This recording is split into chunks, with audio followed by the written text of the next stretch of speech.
على عباد الذين اصطفى اما بعد فاعوذ بالله من الشيطان الرجيم بسم الله الرحمن الرحيم رب اشرح لي صدري ويسر لي امري واحلل عقدة من لساني يفقهوا قولي۔ حضرات، آپ کا بہت شکریہ کہ اس سوالات کی نشست میں بھی آپ لوگ تشریف لائے۔ پہلی بات تو یہ عرض کرنی ہے کہ یہ نشست جو ہے عام طور پر ذرا نزاکت کی حامل ہوتی ہے، اس لیے کہ سوالات بھی مستقل قسم کے ہوتے ہیں۔ کبھی سوال واقعتاً استفہام کے لیے ہوتا ہے، سمجھنے کے لیے ہوتا ہے، کبھی سوال جو ہے وہ اعتراض اور تنقید کے لیے ہوتا ہے۔ بظاہر سوال حقیقت میں تنقید یا اعتراض۔ اس سے بھی آگے بڑھ کر کبھی سوال استہزاء کے لیے بھی ہوتا ہے۔ بہرحال ہم اس کے سب کے لیے تیار ہیں، لیکن بس یہ کہ دعا اللہ تعالیٰ سے کر لیں۔ میں نے بھی کی ہے، اللہ تعالیٰ ہمیں اپنی نفس کی شرارتوں سے اپنی امان میں رکھے، اور آپ بھی اس کی دعا کر لیں کہ جو بات بھی سامنے آئے اگر دل گواہی دے کہ صحیح ہے تو قبول کرنی ہے، اور دل و دماغ تسلیم نہ کریں تو ریجیکٹ کر دینی ہے۔ اس میں کسی بحث مباحثے کی بات نہیں ہے، استفہام اور افہام و تفہیم کا مسئلہ ہے۔ دوسری بات یہ کہ اس سے پہلے کہ میں آپ کے سوالات لوں، میری آج کی تقریر میں کچھ خلا رہ گئے تھے، میں چاہتا ہوں کہ انہیں پر کر دوں۔ آپ کو یاد ہوگا کہ میں نے سورہ مائدہ کی آیت نمبر 48 کے حوالے سے عرض کیا تھا کہ لِكُلٍّ جَعَلْنَا مِنْكُمْ شِرْعَةً وَمِنْهَاجًا، بہت اہم آیت ہے۔ اب اس میں میں نے کچھ مثالیں دی تھیں کہ حضرت ابراہیم کا اپنا ایک منہاج ہمارے سامنے آتا ہے، وہ اولیاء اللہ اور صوفیاء کے طریقہ کار سے زیادہ مشابہ ہے، یا ہمیں کہنا چاہیے کہ ہمارے اولیاء اللہ اور صوفیاء کا طریقہ کار ان سے کچھ مشابہ ہے۔ ایک منہاج موسوی ہے علی صاحب الصلاۃ والسلام، اس میں مسلمان قوم کی بہبود، اس کی حریت، اس کی آزادی، اس کے حقوق کے تحفظ کی کوشش، اس کے لیے میں نے عرض کیا تھا کہ ویسے تو یہ کہ پوری دنیا میں جو بھی آزادی کی تحریکیں چلی ہیں عالم اسلام میں، وہ سب اس ذیل میں آ جائیں گی، لیکن خاص طور پر تحریک پاکستان بہت نمایاں ہے۔ پھر منہاج عیسوی ہے علی صاحب الصلاۃ والسلام، اس میں یہ ہے کہ ایک داعی گشت پہ رہتا ہے، آج یہاں کل وہاں پرسوں وہاں، اپنی پکار پکارتا رہتا ہے، توبہ کی منادی کرتا رہتا ہے، جو ساتھ آئے اسے ساتھ لے لیتا ہے۔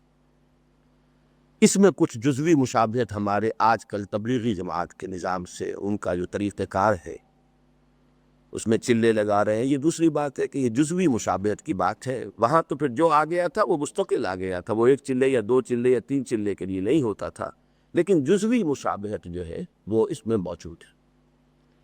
پھر میں نے عرض کیا تھا کہ اب منہاج محمدی ہے علی صاحب الصلاۃ والسلام، اس میں ایک بات رہ گئی تھی، اس منہاج پر 20ویں صدی عیسوی کی احیائی تحریکوں نے عمل کیا ہے۔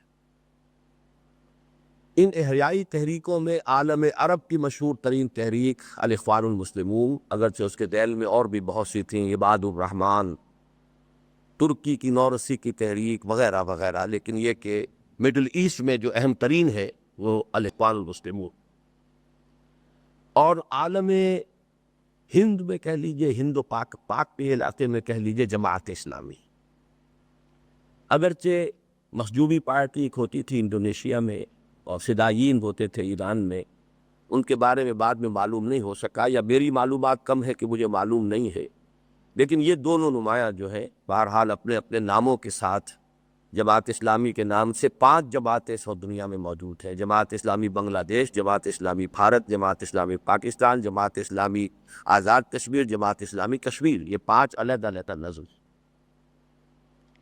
اس کے ضمن میں یہ نوٹ کر لیجئے کہ بر عظیم پاک و ہند میں نے اس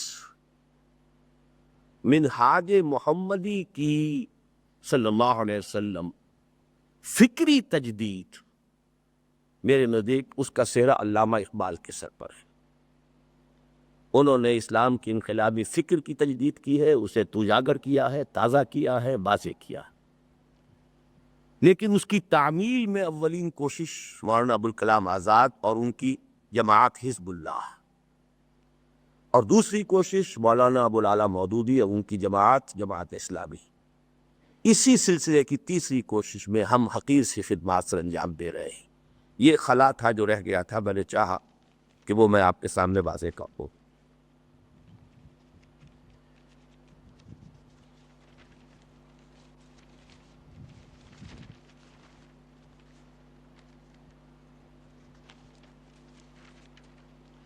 ایک نقطہ جب میں نے جائزہ شروع کیا تھا کہ ہمارے ہاں جو دینی تحریکیں ہیں یا دینی جماعتیں ہیں ان کا جائزہ کیا ہے، تو پہلے وہ دینی عناصر جو سیاست میں یعنی انتخابی سیاست میں بھی ہیں ان کے درمیان ایک گروپ بندی کی تھی۔ دیوبندی علماء جن کا جنرک نیم جمعیت علماء اسلام ہے، برانڈ نیمز ہے اس کے علاوہ فضل الرحمان گروپ ہے اور سمیع الحق گروپ ہے، کسی زمانے میں حقیقی بنی تھی، واللہ عالم اس کا کیا حشر ہوا۔ دوسرے یہ کہ بریلوی علماء ان میں سے وہ کہ جو سیاسی میدان میں، تو ان کا جو ہے جنرک نیم وہ جمعیت علماء پاکستان ہے، ویسے برانڈز جو ہے اس کے وہ نورانی میاں کا گروپ بھی ہے، مولانا عبدالستار نیاری گروپ بھی ہے، کبھی حنیف طیب صاحب نے بھی کوئی گروپ بنایا تھا، مجھے نہیں معلوم کہ اس کا کیا حشر ہوا۔ پھر یہ کہ خالص مذہبی تبلیغ کے لیے کے اعتبار سے خالص دیوبندی فکر سے جو جماعت ابھری وہ تبلیغی جماعت ہے، بہت پرانی، بہت عظیم، اور اس کے رد عمل میں بریلوی مکتب فکر سے اب ایک دعوت اسلامی ابھری ہے، وہ ابھی نوزائیدہ ہے لیکن جوش و خروش نوجوانوں کا سا ہے۔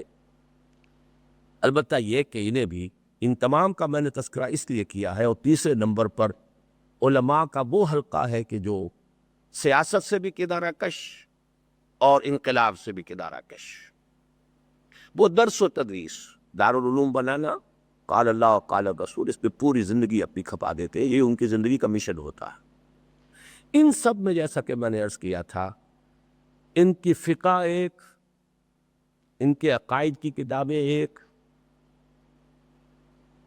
اکثر و بیشتر مسائل ایک، اب جن میں جو اختلاف ہے اس کا سبب کیا ہے؟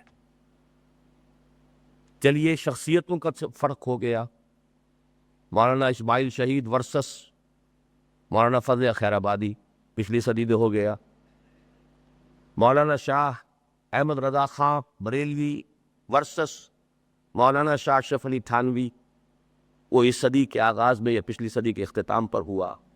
تو اس حوالے سے اگر کہا جائے کہ تاریخی کچھ فرق ہے، تب بھی سوال یہ ہے کہ فیصلہ ہفت مسئلہ جو ہے حاجی امداد اللہ مہاجر مکی کا، اس نے تو ان کے تمام اپنے ان کے مابین جو اختلافات ہیں ان کو بھی رفع کر دیا۔ یہاں میں عرض کرنا چاہتا ہوں کہ اس کا سبب اصل میں جو سب سے پہلی آیت میں نے تلاوت کی تھی سورہ شورا کی آیت نمبر 13، اگلی آیت نمبر 14 ہے۔ یہ تفرقہ کیوں ہوتا ہے پھر؟ وَمَا تَفَرَّقُوا إِلَّا مِن بَعْدِ مَا جَاءَهُمُ الْعِلْمُ بَغْيًا بَيْنَهُمْ، سوائے آپس کے زدم زد آ کے، پرسنالٹی کلیش، اس کے سوا کچھ نہیں۔ اب وہ پرسنالٹی کلیش اب بڑھ کر ٹریڈ یونینزم کی شکل اختیار کر چکا ہے، پروفیشنلزم کی شکل اختیار کر چکا ہے۔ یہ صرف جو ہے مختلف علماء کی اور مذہبی جو سروس ہے ہماری civil service, religious civil service of Pakistan, اس کے یہ دو گوشے ہیں، دو شعبے ہیں، اور سوائے شخصیتوں کے کلیش کے مولانا نورانی میاں میں اور مولانا عبدالستار جازی میں کیا اختلاف ہے؟ مولانا فضل الرحمان میں مولانا سمیع الحق میں کیا اختلاف؟ فضل الرحمان شاگرد ہے سمیع الحق کا، کون سا اختلاف ہے؟ سیاست ایک، مذہب ایک، فقہ ایک، عقائد ایک، اختلاف کیا ہے؟ سوائے پرسنالٹی کلیش، بغیم بینہم، ایک دوسرے کی زدہ، ایک دوسرے کے اوپر بالادستی حاصل کرنے کی کوشش۔ اس میں پھر میں نے منہاج القرآن اور تنظیم الاخوان کو لیا تھا، تو یہ کہنے سے میں اس وقت رہ گیا میری بات کہ انہیں بھی جمع ہو جانا چاہیے، خواب سے مل جائیں۔ کچھ خواب جو ہے وہ صرف دربار گیلان تک پہنچاتے ہیں، تو کچھ خواب آگے اور دربار نبوی تک پہنچا دیتے ہیں، تو اس میں پھر فرق کیا ہوا؟ وہ تو اگلی منزل ہے اس کی۔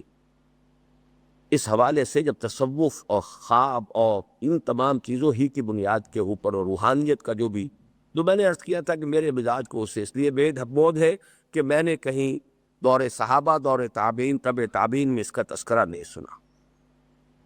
یہاں میں ایک واقعہ نوٹ کروا دینا چاہتا ہوں۔ آپ میں سے اکثر لوگ مولانا غازی احمد صاحب سے واقف ہوں گے، نو مسلم، جن کی کتاب من الظلمات الی النور بہت مشہور ہوئی ہے، انگریزی میں بھی چھپی ہے اور عربی میں چھپی ہے۔ ابھی وہ امریکہ جانے والے تھے، وہاں سے اسی کتاب کی بنیاد پر انہیں دعوت موصول ہوئی ہے۔ انہوں نے اپنا واقعہ سنایا کہ مولانا علی یار چکرالوی صاحب، جو مولانا محمد اکرم آوان صاحب کے مرشد تھے، اور میں ان سے، جیسا کہ میں نے آج دن میں عرض کیا تھا، بہت متاثر ہوا تھا بعض پہلوؤں سے۔ ایک مرتبہ وہ چکوال آئے ہوئے تھے اور اس سے انہیں اپنے چکرالا جانا تھا، اپنا گاؤں۔ تو ایسی مجلس تھی، یہ بھی موجود تھے غازی احمد صاحب، اور انہوں نے یہ، ان کا کہنا ہے غازی احمد صاحب کا، کہ مولانا علی یار صاحب نے کہا تھا کہ اگر تم میری بیعت کر لو تو اپنا خلیفہ میں تمہیں بنا دوں گا۔ لیکن یہ کچھ غور و فکر کر رہے تھے، یہ ہندو سے مسلمان ہوئے تھے، تو ان کا احساس جو ہے توحید کے بارے میں بہت سخت تھا کہ اگر شکلیں ہی بدلنی ہے، بت پرستی کے بجائے قبر پرستی کرنی ہے، تو پھر کاہے کو میں نے اپنے ماں باپ کو چھوڑا۔ اس اعتبار سے ان کا ایک پہلو جو ہے وہ بہت پختہ ہے۔ تو مولانا علی یار صاحب، یہ روایت ہے غازی احمد صاحب کی، ابھی وہ زندہ ہے، دو شخص چاہے اسے اس کی تصدیق کر سکتا ہے، کہ مولانا علی یار چکرالوی صاحب نے یہ کہا کہ بھائی مجھے جانا ہے چکرالے، ذرا آپ سب لوگ مراقبہ کر کے حضور کی روح سے دریافت کریں کہ مجھے آیا چکوال سے کہیں جانا تھا، اس راستے سے جانا چاہیے یا اس راستے سے جانا چاہیے، دو راستے بنتے تھے۔ تھوڑی دیر کے بعد کہا اچھا چلے آپ چھوڑے، میں خود ہی حضور سے پوچھ لیتا ہوں۔ اپنا وہ چادر اوپر لی اور مراقبہ کیا اور فرمایا کہ مجھے جواب مل گیا ہے، مجھے اس راستے سے جانا ہے۔ پروفیسر غازی احمد صاحب کہتے ہیں کہ میں نے کہا مولانا السلام علیکم، آج سے میرا آپ سے کوئی تعلق نہیں، اس لیے کہ مجھے تو اس کا تذکرہ نہیں ملا، نہ کسی صحابی نے حضور کی روح سے پوچھا کہ خلافت کس کی ہونی چاہیے، حالانکہ ابھی تو جسد اتھر بھی زمین کے اوپر تھا، زمین کے نیچے نہیں گیا تھا۔ یہ دندے جو ہیں، اگر یہی آپ کا سارا ہے سلوک، تو میرا آپ سے کوئی تعلق۔ وہ کہتے اس دن کے بعد سے میں ان سے نہیں ملا۔ تو بہرحال میرا اپنا ایک مزاج ہے ان معاملات کے اندر، لیکن یہ کہ ان حضرات کو بہرحال جوڑنا چاہیے، قریب آنا چاہیے۔ ایک میں تذکرہ کرنے سے رہ گیا تھا کہ ہمارے ہاں کچھ دینی عناصر میں مجلس احرار اسلام اور خاکسار یہ بھی کچھ باقیات الصالحات ابھی موجود ہیں، اگرچہ وہ تاریخ کے عجائب گھر کی زینت ہیں، لیکن ہیں لوگ ہیں، انہیں چاہیے کہ وہ ماضی کو بھولیں اور جو بھی ان کے اپنے ذہن اور فکر کا معاملہ ہے اس کے مطابق کو کسی تحریک کے اندر شمولیت اختیار کریں۔ باقی اس کے بعد جو کہ جماعت اسلامی کے بارے میں نے عرض کیا تھا، اس میں صرف ایک بات کی وضاحت میں مزید کروں گا۔ میں نے عرض کیا تھا کہ یہ تین جو ایک لڑی کے یہ تین دھاگے ہیں، جماعت اسلامی، تحریک اسلامی، تنظیم اسلامی، جو چیزیں مشترک ہیں وہ میں بیان کر چکا ہوں، جو مابہل اختلاف ہے وہ بھی بیان کر چکا ہوں۔ نظام معاملہ جو ہے اصل میرا کم سے کم جو اصل الیکشن کا ہے، تو میں نے جو پیشکش کی ہے کہ یہ تینوں جماعتیں وفاق بنائیں، اس میں یہ ہے کہ یہ گویا کہ ایک مثال ہوگی کہ یہ بکھری ہوئی لڑیوں کو جمع کرنے کی بھی کسی کوشش کا آغاز ہوا۔ پھر ہمیں حق حاصل ہوگا دوسروں سے بھی کہیں کہ بھائی جڑو، چلے جمعیت علماء اسلام تو ایک دو کھڑے جگہ یکجا ہو جائے، آپ کا تو ماضی بزرگ سب کچھ ایک ہے، جمعیت علماء پاکستان تو ایک جگہ آ جائے، جمعیت اہل حدیث کے مختلف گڑھے تو جمع ہو جائے، ورنہ یہ کہ اگر ہم بھی کچھ نہیں کر سکتے تو پھر نراواز ہے، واس تو جتنا اچھے سے اچھا آدمی کہنا چاہے کہہ لیتا ہے۔ دوسری یہ کہ میں نے عرض کیا تھا کہ یہ ایک وفاق بنائے، ادغام نہیں، لیکن ہو سکتا ہے اس سے آگے بات بڑھے، پہلی سیڑھی پر چڑھنے کے بعد ادغام کی بات بھی ہو سکتی ہے۔ دوسری یہ کہ فکری ذہنی انقلاب اور عملی اور اخلاقی اصلاح یہ کام وہ ہے جو مشترک ہے، سب اپنا پورا زور ریسورسز پول کریں اور اس کام میں لگ جائیں۔ سب کے نزدیک یہ طے ہے کہ اس کے بغیر تو کام ہوگا ہی نہیں، تو وہ تو نیسیسری پری ریکوزٹ ہے، اس میں جتنی بھی پولنگ ہوگی ریسورسز کی، ہینڈز کی، اشخاص کی، صلاحیتوں کی، اتنے ہی نتائج زیادہ نکلیں گے۔ انتخابات میں حصہ لینے کے ضمن میں نے مولانا مودودی کی دسمبر سن 42 کی تحریر پیش کر دی، میں اس کو قبول کرنے کو تیار ہوں، لیکن اس میں ایک اضافہ کہ یہ ہوگا اس وفاق کی اپنی طاقت کی بنیاد پر، کوئی اور دوسری سیکولر جماعتوں کی بیساکھیاں لے کر کوئی رائے قائم کرنا اس میں شامل نہیں ہوگا۔ یہ وفاق جو ہو اگر اتحاد ثلاثہ وجود میں آئے تو یہ خالص اپنی قوت پر اگر اسیس کرے کہ ہاں اب صورتحال اس درجے پہنچ چکی ہے کہ اگر ہم کریں ان الیکشن کے ذریعے سے یہاں پہ ہمیں ایک سویپنگ وکٹری حاصل ہو سکتی ہے، تب، ورنہ یہ کہ نہیں، کسی اور بیساکھی کے بل پر نہیں۔ ہاں اگر اللہ کرے کہ ہمارا یہ پہلا قدم دوسری جماعتوں کے ساتھ بھی کوئی تعاون اور تعلق اور اس کا کوئی نظام باضابطہ بن گیا تو پھر اس سے آگے کی بات بھی ہو سکتی ہے، لیکن اس میں کسی سیکولر گروپ کے ساتھ کوئی تعاون اور کسی درجے کا کوئی اتحاد، یہ میرے نزدیک منافقت ہے ان کے نظریات اور ان کی منزل اور ان کا رخ، اور دین کے دینی جماعتوں کے اندر مزید جو ہے اس کی شمولیت جو ہے وہ ہو سکتی ہے۔ باقی پانچویں بات جو میں نے عرض کی تھی کہ اس میں فیصلہ جو ہے وہ وفاقی مجلس مشاورت کرے گی، اس میں بھی چونکہ یہ تو پہلی بات اگر تسلیم کر لی جائے تو آگے ڈیٹیلز طے کی جا سکتی ہے۔ میرا اپنا ذہن یہ ہے کہ تنظیم اسلامی خود کبھی الیکشن میں حصہ نہیں لے گی، لیکن اپنے کارکن اس وفاق کے نمائندوں کے لیے کام کرنا یہ بھرپور ہم کریں گے، لیکن یہ کہ بہرحال ہم یہ رسک نہیں لیں گے کہ ہمارے اپنے لوگ ٹکٹ لے کر کھڑے ہو جائیں، لیکن یہ چیز جو ہے میں چاہتا تھا کہ اس کی بھی وضاحت کر دوں۔ اور آخری بات یہ کہ یہ میری ساری سابقہ آفرز کی ناسخ ہے، باقی سب میری آفرز اس سے پہلے کی منسوخ ہے۔ اب آئیے سوالات۔ مصطفیٰ صاحب، آپ نے تقریباً پچھلے 40 سال سے جماعت اسلامی اور اس کی پالیسیوں پر بڑی سخت اور کھلی تنقید کر رہے ہیں۔ بے شک آپ حق پر ہیں، لیکن اس سے جو دوری اور تلخی پیدا ہوئی ہے اس کا اندازہ جماعت سے وابستہ کسی بھی شخص سے بات کر کے ہو سکتا ہے۔ کیا آپ سمجھتے ہیں کہ اس تلخی کے باوجود جماعت اسلامی کے اکابرین آپ کی اس پیشکش کا مثبت جواب دیں گے؟ اور اگر یہ تلخی پیدا نہ ہوتی تو کیا صورتحال بہتر نہ ہوتی؟ دیکھیے، دو حصے ہیں اس کے۔ جہاں تک کسی مثبت جواب کی توقع کا تعلق ہے، اس کا دار و مدار میں وہاں گنوا چکا ہوں کئی دفعہ۔ اگر ہمیں حالات کی سنگینی کا اندازہ ہے، اگر ہمیں یقین ہے کہ اس ملک کا سارے بیماریوں کا علاج ہے اسلامی نظام کا قیام، اور اگر ہم اس پر یقین رکھتے ہیں کہ یہ کوئی ایک جماعت کسی کے بس کا یہ روگ نہیں ہے جب تک کہ قوتوں کو پول نہ کیا جائے، تو میں ہر معقول شخص سے مثبت رد عمل کی توقع رکھتا، بشمول جماعت اسلامی کی قیادت کے۔ دوسرا حصہ یہ نہ ہوا ہوتا تو اچھا ہوتا، اس میں آپ کو حضور کی حدیث سنا دیتا ہوں، ان کلمۃ لو تفتح عمل الشیطان، یوں کاش یوں ہو جاتا، کاش یہ نہ کرتے، کاش یوں ہو جاتا، یہاں سے تو شیطانی عمل شروع ہو جاتا۔ جو ہوا ہے گہرے اسباب سے ہوا ہے۔ میں نے چونکہ ایکسوڈس جو 3 جماعت کے بیان کیے تھے، ایک سن 43 کا، ایک سن 56-57 کا، اور ایک اب 94-95 کا، تو جس ایکسوڈس میں بھی شریک تھا، جس خروج میں، ایک بہت ہی سمجھیے طفل مکتب کی حیثیت سے کہہ لیجئے، 24 برس کی کل عمر تھی میری، اس کو میں نے پوری طرح ڈاکومنٹ کر دیا ہے۔ 300-400 صفحے کی کتاب ہے، تاریخ جماعت اسلامی کا ایک گمشدہ باب، یہ کیا ہوا تھا، کیسے ہوا تھا، پھر مولانا اصلاحی اور مولانا مودودی کی کتنی تلخ خط و کتابت ہوئی تھی، all has been documented, the book is there۔ اس کو پڑھ کے ہر شخص دیکھ لے کہ کیا اس کے بعد بھی ہمارا جماعت میں رہنا جو ہے ممکن تھا۔ اس کو ہر شخص جو ہے انصاف پسند اپنے مزاج سے اس کا جائزہ لے لے۔ یہ تو ایک حساب کے سوالات آ رہے ہیں۔ محمد مبارک مصطفیٰ صاحب، اب جب کہ آپ ان کو ایک مثبت پیشکش کر رہے ہیں تو کیا یہ بہتر نہ ہوتا کہ آپ پہلے اس کے لیے ماحول تیار کرتے اور اس تلخی کو کم کرنے کی کوشش کرتے؟ آپ کا ان سے جو پالیسی اختلاف ہے وہ تو ریکارڈ پر ہے ہی، اب کیا بہتر نہ ہوتا کہ ایک بار ان پر تنقید کر کے ان کو اپنے سے مزید دور نہ کرتے؟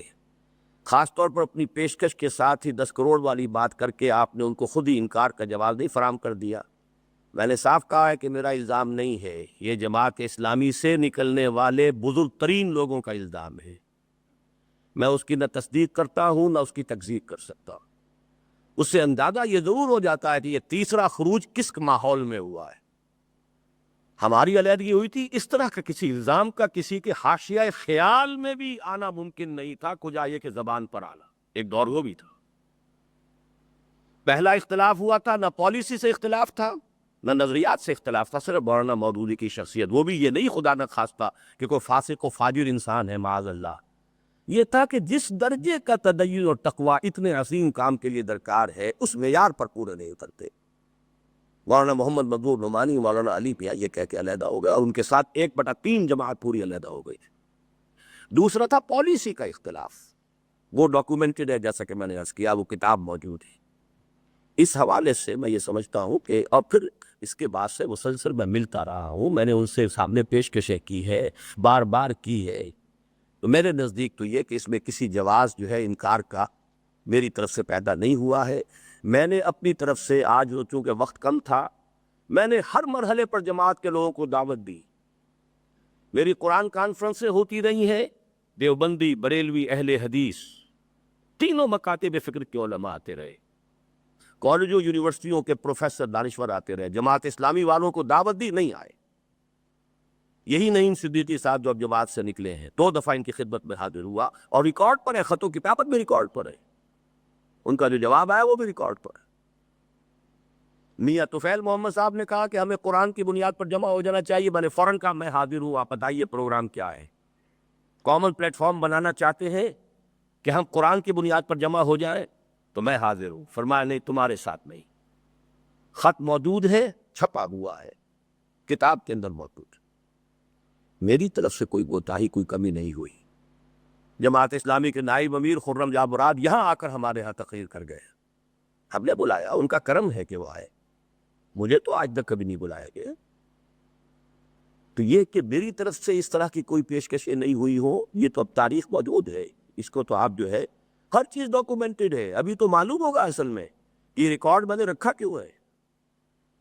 پہلے ایکسوڈس کا تو کوئی ریکارڈ ہی نہیں سرے سے، دوسرے کو میں نے ڈاکومنٹ کر کے 400 صفحے کتاب میں شائع کیا۔ نمبر 3، اگر 10 کروڑ والی بات تصدیق شدہ نہیں ہے تو آپ کو ایک سنی سنائی بات بلا تحقیق آگے بیان نہیں کرنی چاہیے تھی، اور اگر تصدیق شدہ ہے تو اب آپ اس قدر کرپٹ جماعت سے اتحاد کر کے اپنی شہرت کو کیوں داغدار کر رہے ہیں؟ اس سوال کے بھی 2 جواب ہیں۔ پہلی بات یہ ہے کہ غیبت کے بارے میں علماء کا اجماع ہے کہ پبلک شخصیتوں کی بات بیان کی جا سکتی ہے، پبلک کے اندر جو قائدین ہوتے،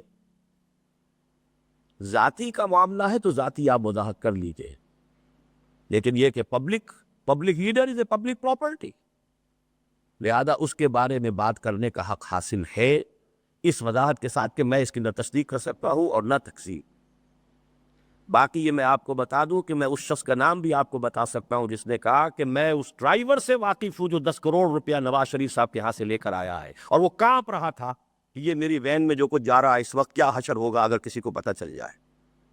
میں نام دے سکتا ہوں آپ کو ان لوگوں کے۔ اب اس سے زیادہ تو اور تصدیق والی بات کوئی نہیں ہوتی۔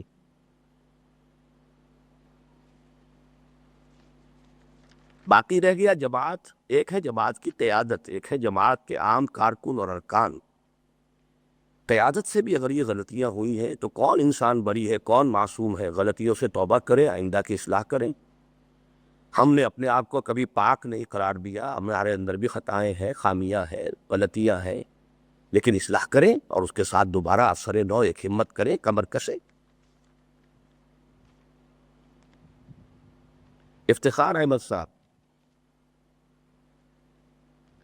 اگر جماعت اسلامی میں تنظیم اسلامی کا ادغام ہو جائے تو بیعت کے نظام کی صورت کیا ہوگی؟ آج جو میں نے تجویز پیش کی ہے اس میں ادغام ہے ہی نہیں۔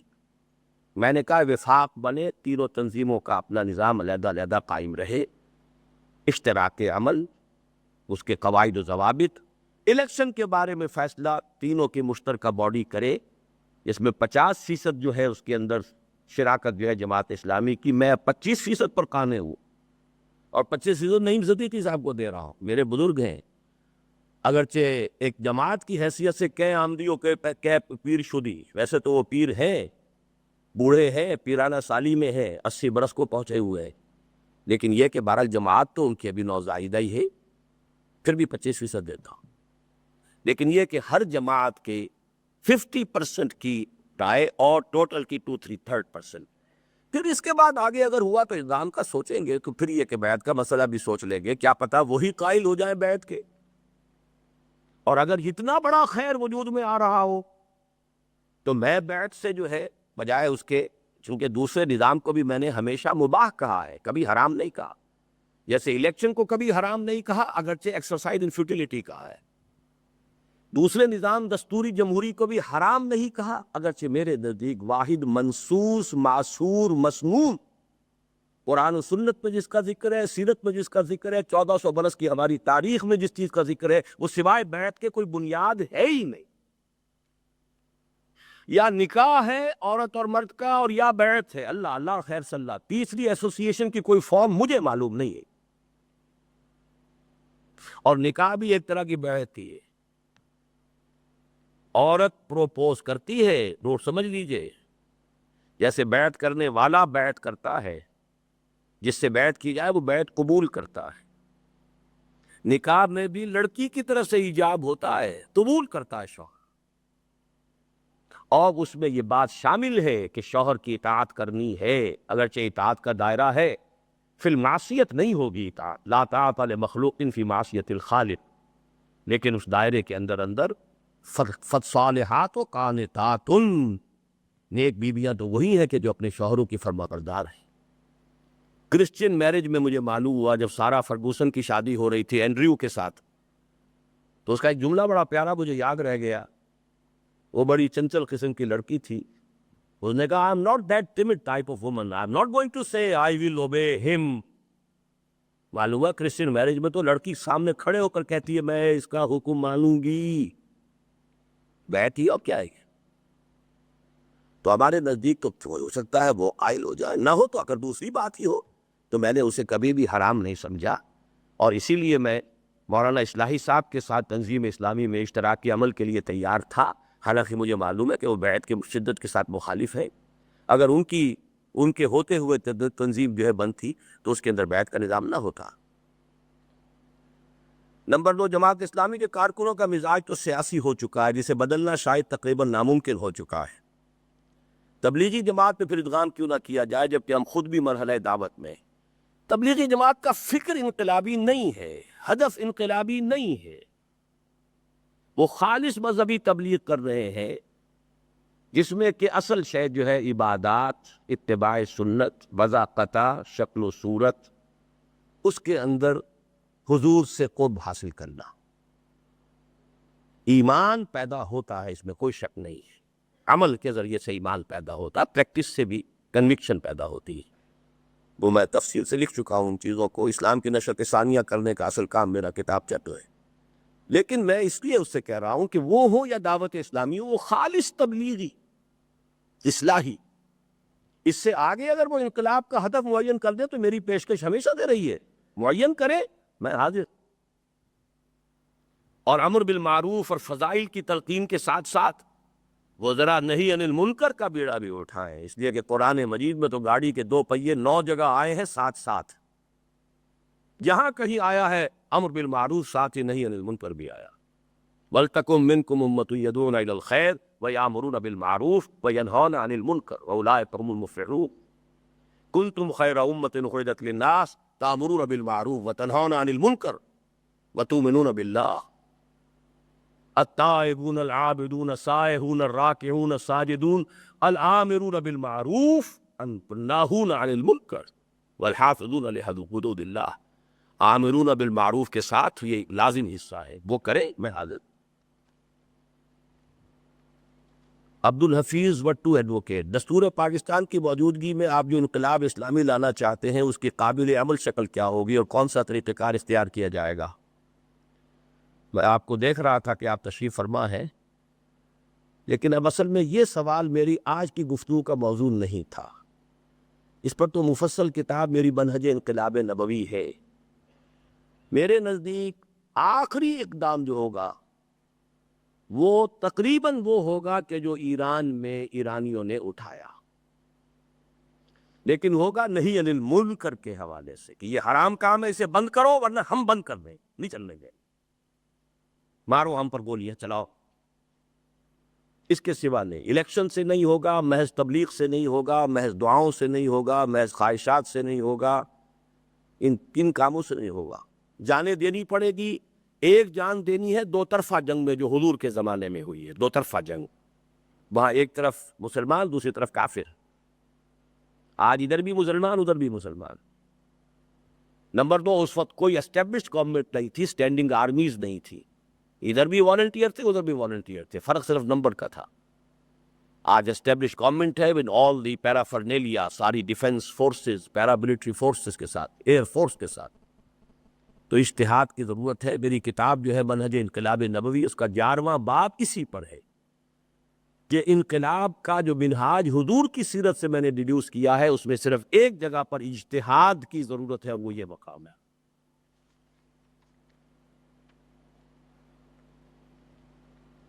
آپ کس بنیاد پر محمد زبیر صاحب، آپ کس بنیاد پر یہ نظریہ قائم کرتے ہیں کہ بریلوی اور دیوبندی عقائد میں کوئی فرق نہیں، آپ آپس میں صرف چند باتوں کا اختلاف ہے؟ بریلوی عقائد کی بنیاد شرک اور بدعت ہے، جھگڑا صرف کھڑے ہو کر درود پڑھنے اور یا رسول اللہ کہنے کا نہیں ہے۔ بریلوی حضرات نبی اکرم کو اور اولیاء کرام کو اپنے درمیان حاضر سمجھتے ہیں، انہیں مدد کے لیے پکارتے ہیں۔ سوال تو یہ ہے کہ یا رسول اللہ کہنا بھی حاضر ہو گیا کہ نہیں؟ اگر کوئی اس کے جواز کا قائل ہے، پکارا جاتا کسی کو جو موجود ہو، اور کھڑے ہو کر درود کیوں پڑھتے ہیں؟ اسی لیے تو پڑھتے ہیں کہ ان کا عقیدہ یہ ہے کہ حضور کی روح آ گئی ہے، تو حاضر بھی ہو گئے ناظر بھی ہو گئے۔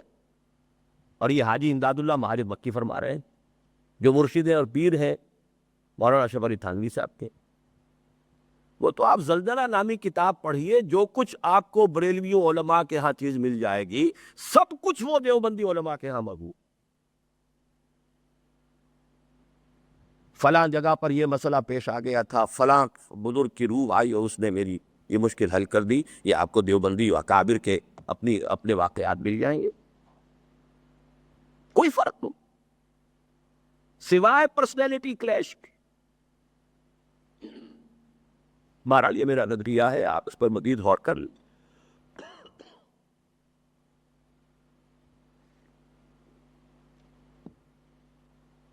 حدیث کی روشنی میں یہ دیوبندی عقیدہ ہے کہ ہر بدعت گمراہی اور ہر گمراہی جہنم کا سامان ہے۔ یہ قرآن خوانیاں جو ہوتی ہیں یہ بدعت ہے کہ نہیں؟ جی، اور سارے دیوبندی کرتے ہیں کہ نہیں کرتے؟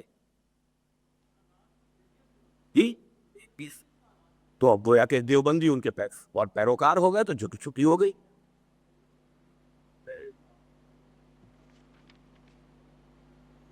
موجد ہونے میں اور گتبے ہونے میں کوئی فرق نہیں ہے۔ اب یہ کہہ دے کہ صحافت میں عریانی اور فحاشی جنگ نے شروع کی، نوائے وقت بھی پیچھے پیچھے چل رہا ہے، تو فرق کیا پڑ گیا؟ اور اصل موجد تو جنگ بھی نہیں تھا، اصل موجد تو مر گیا، وہ تو عنایت اللہ تھا مشرق کا، جس نے یہ ساری گندگی شروع کی ہے۔ تو موجد کا اپنا حساب ہو جائے گا اللہ کے ہاں، لیکن جو اس کی پیروی کرتے ہیں وہ انہی کے ساتھ شمار ہوں گے، انہی کی امت ہے۔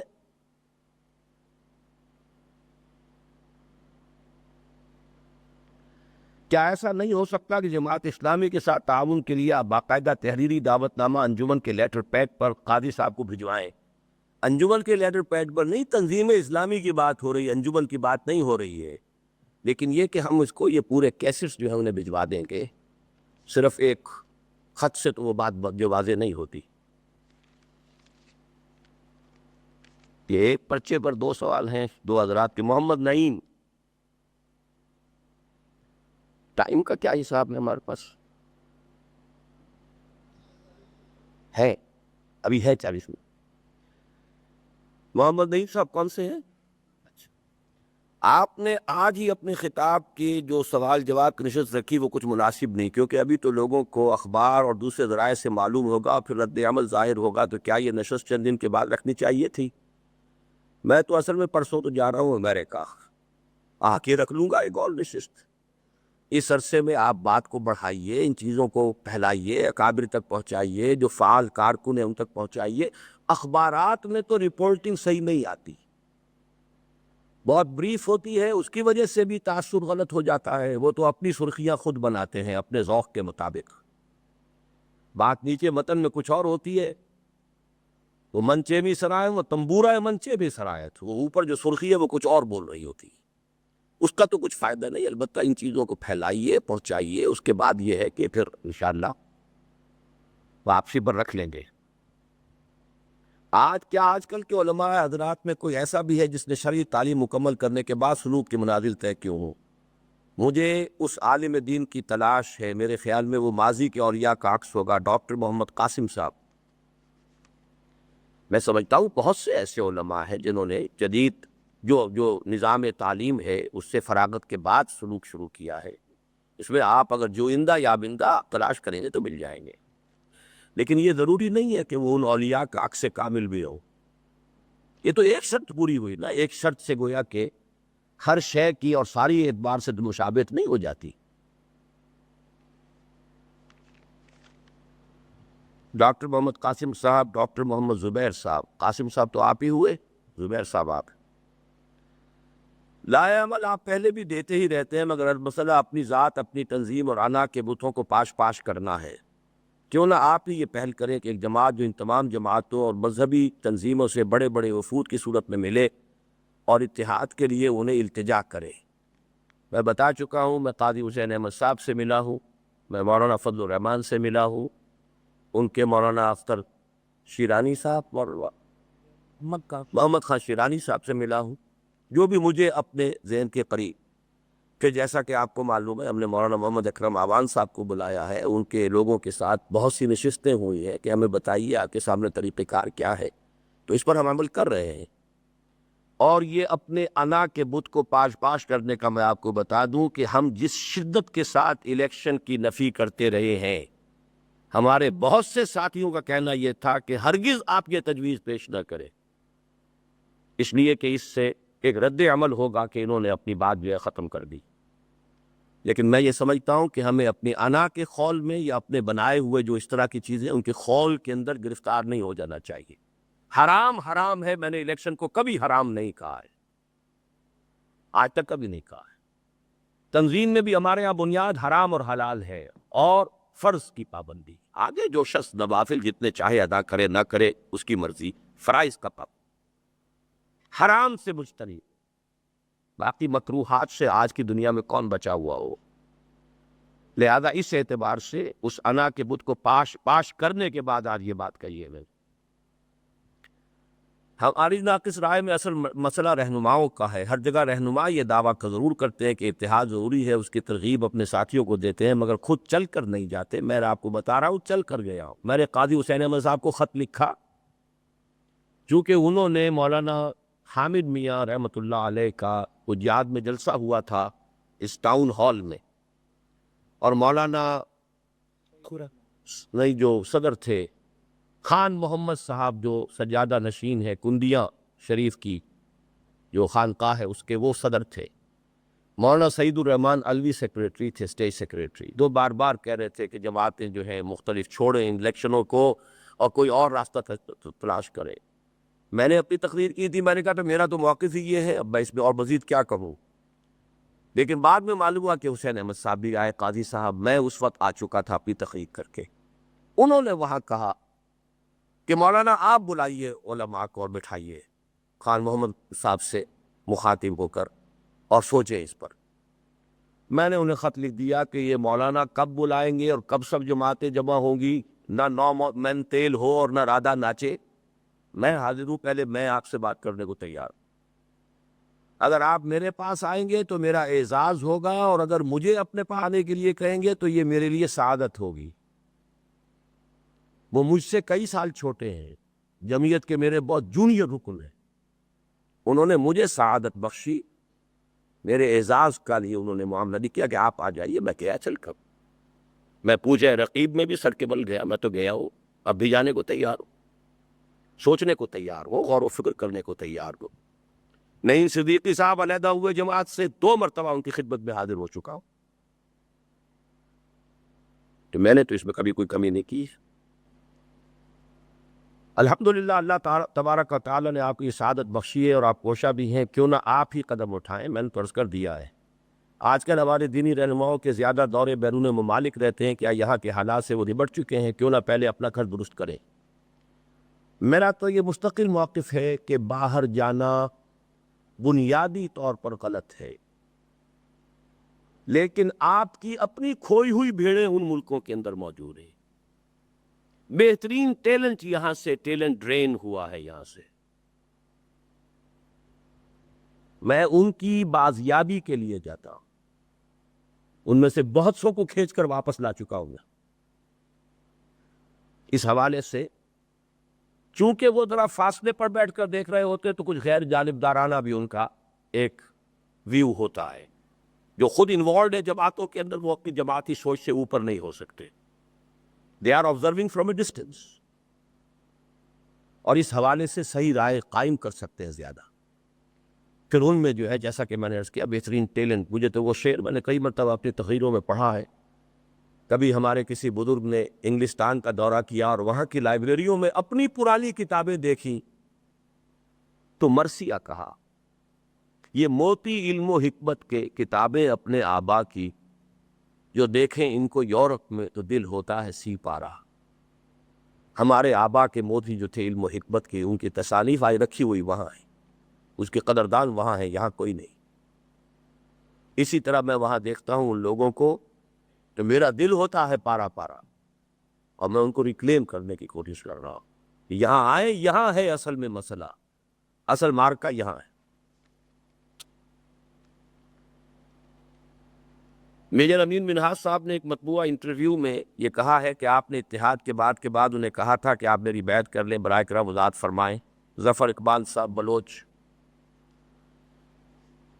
یہ بات صحیح ہے، لیکن یہ اس کو کہتے ہیں آدھی سچائی ہے، ہاف ٹروتھ ہے۔ پہلے یہ ہوا کہ انہوں نے خود مجھ سے بیعت کی، بغیر میرے کہے ہوئے کہ بیعت کیجئے، کچھ عرصے تنظیم میں رہے، پھر ان پر ایک خاص سیاسی جماعت کی دشمنی کا کابوس سوار ہو گیا۔ ان کو یہ گمان ہو گیا کہ میں شاید اس کے مقابل جماعت کا کوئی حامی ہوں۔ انہوں نے مجھ سے طویل مراست شروع کر دی اور یہ کہا کہ میرے ہر لفظ کا جواب آپ لفظ سے دیں۔ میں نے کہا میں اتنا فارغ نہیں ہوں، اور میں آپ کو اپنی بیعت سے فارغ کرتا ہوں۔ میں نے تو ان کا اخراج کیا اپنی جماعت سے، اب میں ہر اپنے ساتھی کے ایک ایک لفظ کا جواب ایک ایک لفظ سے دیکھنے کی میرے پاس فرصت نہیں ہے۔ آپ کو میرے ساتھ تعاون کرنا ہے، آپ مجھ سے متفق ہیں تو آپ نے بیعت کی ہے، متفق نہیں ہے تو جائیے چھٹی کی۔ البتہ اس کے بعد مجھے معلوم ہوا کہ ان کا اپنا سیاسی نظریہ وہی ہو گیا جو میرا تھا۔ جب یہ بات میرے علم میں آئی تو میں گیا اور میں نے کہا کہ اب آپ رجوع کر لیں، اگر وہی مسئلہ تھا تو اب تو آپ خود وہی کھڑے ہیں جہاں میں کھڑا تھا۔ یہ ضرور بات ہے۔ تو یہ آدھی بات انہوں نے بیان کی ہے، ہاف ٹروتھ جو ہے، جیسے نیم حکیم خطرہ جان، نیم ملا خطرہ ایمان، نیم سچائی بہت بڑا جھوٹ ہوتا ہے۔ محمد طارق وسیم صاحب، یہ فرمائیے کہ یہ تین جماعتوں کے وفاق بنانے کی جو تجویز دی ہے، اس سلسلے میں آپ باضابطہ جماعت اسلامی اور تحریک اسلامی کے ساتھ رابطہ کریں گے، یا یہ کہ آپ جمعے کے خطبے کو ہی کافی نہیں، ہم باضابطہ رابطہ کریں گے، یہ کیسٹ انہیں پہنچائیں گے اور ان کے اہم لوگوں کو پہنچائیں گے کہ آپ سنیے، غور کیجئے، پھر اس کے بعد گفتگویں کریں گے انشاءاللہ۔ اس کو پرسو کرنا ہے ان دی رائٹ ارنسٹ۔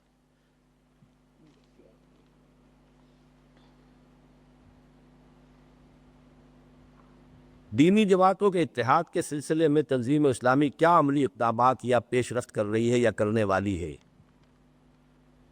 یہ تو مجھے یاد آ گیا، مولانا غلام اللہ خان صاحب کہا کرتے تھے کہ ساری عمر، ساری رات کسی نے قصہ یوسف زلیخا بیان کیا مولوی نے، تو صبح کو کسی نے کہا کہ مولوی جی وہ زلیخا وہ مرد سی کہ عورت سی؟ تو انہوں کتے لے گئے سن؟ انہوں نے کہا نہیں ہوئے، وہ بگیاڑ لے گئے سن، لے بھی نہیں گئے سن، جھوٹ سی کل دا کلی کوڑے، انہیں کہا کل دا کلی کوڑے۔ میری ساری تقریر سن کے بھی آپ نے اگر یہی سمجھا ہے کہ پیش رفت کیا کر رہے ہیں کیا نہیں کر رہے ہیں، تو میں اس سوال سے، نصیب اللہ صاحب ہے کون جی؟ تقریر نہیں سنی تو پھر آج تو آپ کو اس سوال کرنا چاہیے ہی نہیں تھا۔ آج یہ انہی لوگوں کو یاد دعوت دی گئی تھی جنہوں نے تقریر سنی ہو، تقریر سے متعلق سوال کریں۔ پچھلے سالانہ تبلیغی اجتماع میں مولانا عمر پالن پوری نے انقلاب کے موضوع پر 2 گھنٹے کا بیان کیا اور اپنا آخری ہدف خلافت قرار دیا۔ کیا ان سے آپ کا کوئی رابطہ ہوا؟ میرے علم میں مولانا عمر پالن پوری کا وہ خطاب نہیں ہے، لیکن مجھے معلوم ہوا کہ مولانا محمد احمد صاحب ہے باولپور کے، انہوں نے کچھ اس سے ملتی جلتی باتیں کہی ہیں، ان سے ہم رابطہ کر رہے ہیں۔ اچھا حضرات، اب اللہ تعالیٰ کے شکر کے ساتھ، حمد کے ساتھ یہ نشست بھی ہماری اب مکمل ہوئی، اور اس میں یقیناً جو سوالات کیے گئے ان میں چلیے کہیں کہیں کو ڈنک تھا تھوڑا سا، لیکن یہ کہ اس حد تک قابل برداشت ہے۔ بس بھائی اب ختم کیجیے، اب آئندہ کسی نشست کے لیے رکھیے اس کو۔ لیکن بہرحال یہ کہ بائی اینڈ لارج جو سوالات تھے استفہامی ہی تھے۔ میری طرف سے اگر کوئی بات تلخ نکل گئی ہو زبان سے تو معذرت خواہ ہوں۔ میرے مفہوم وہ اور ایسنس کو سامنے رکھیے، الفاظ سے درگزر کریے۔ اقول قولی ھذا واستغفر اللہ لی ولکم ولسائر المسلمین والمسلمات۔